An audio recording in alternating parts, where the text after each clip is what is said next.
A serial thief has been jailed for attempting to rob Premier League striker Andy Carroll of his £22,000 wristwatch in a drive-by heist.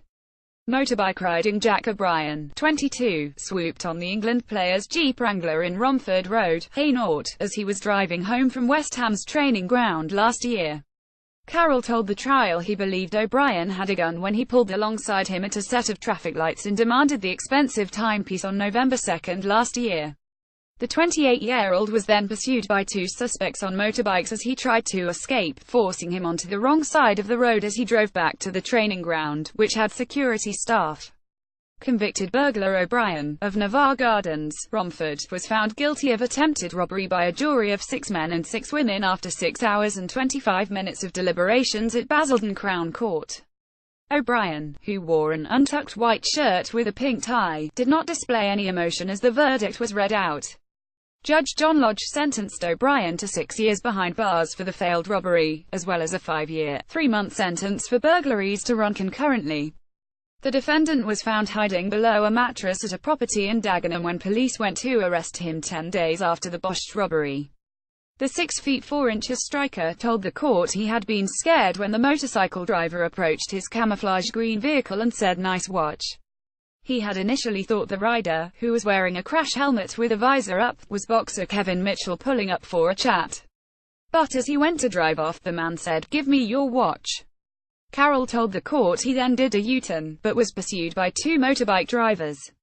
In a panicked 999 call played to the jury, Carroll told emergency responders, "There's 2 motorbikes, or one's behind me pulling out a gun. I don't know what to do."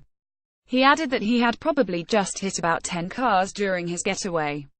No firearm was found by police and the second driver has not been located. A motorcycle helmet, Ducati jacket and a Suzuki motorbike were all seized, which police believed O'Brien used in the attempt on Mr. Carroll.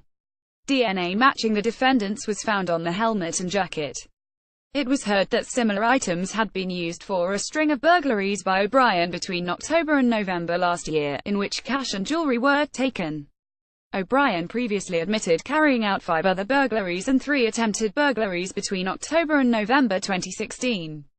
Carroll twice gave evidence during the trial, once in person and a second time via video link, having been whisked from training to Barkingside Magistrates Court by police escort.